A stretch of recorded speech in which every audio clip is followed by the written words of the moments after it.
Experience taught Stone Age people the difference between what poisoned them and what satisfied their hunger. Their minds gathered empirical realities necessary for survival. They did the best they could in drawing conclusions about the world beyond them. They assumed that they were at the center of the universe, which they saw as flat, small, and under the sky.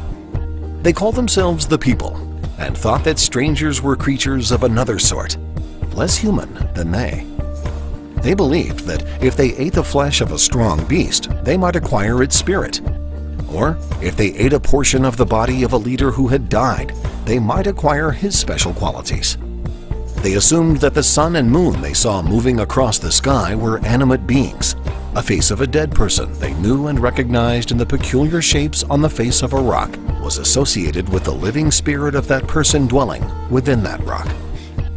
With no defined difference between spirit and materiality, they believed that in preserving a corpse, they were also helping to preserve the spirit of one who had died. They believed that a body went limp at death because the spirit that had been within it had left it for the invisible world of the spirits. They felt no urge to meld these ideas of spirits and materiality into a consistent picture. People correctly associated their own movement with their will, and they believed that all movement was the product of will. They saw insects as moving by will. They assumed that plants grew because of a will within. They saw the sun, moon, and stars as closer than they really were, and as moving by will.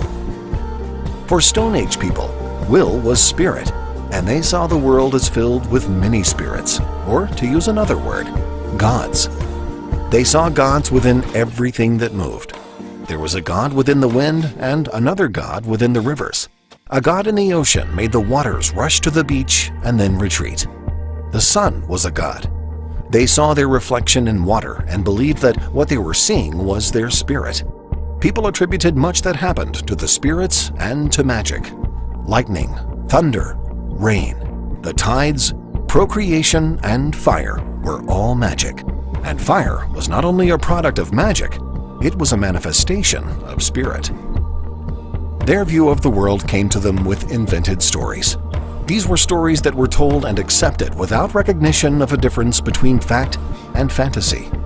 Every society had its stories about creation, each with a different twist. Storytelling described their world in a way that they could understand. There were stories of a god having created them out of earth, and a story among others that they had been created from the bark of a tree. An occasional exception to universal order might be described as the work of a demon spirit, an evil of sorts. There were stories about evil and dread, a story with a threatening demon of some sort producing more excitement than one without danger. People believed that if the gods could perform magic, so too could they.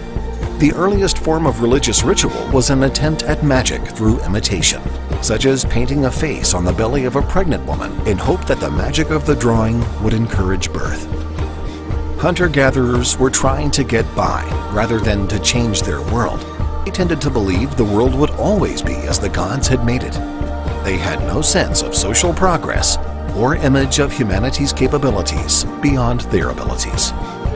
The imagination of those who had a biological potential for genius and those of normal intelligence were limited by their culture. Had it been otherwise, modern society would have appeared much sooner.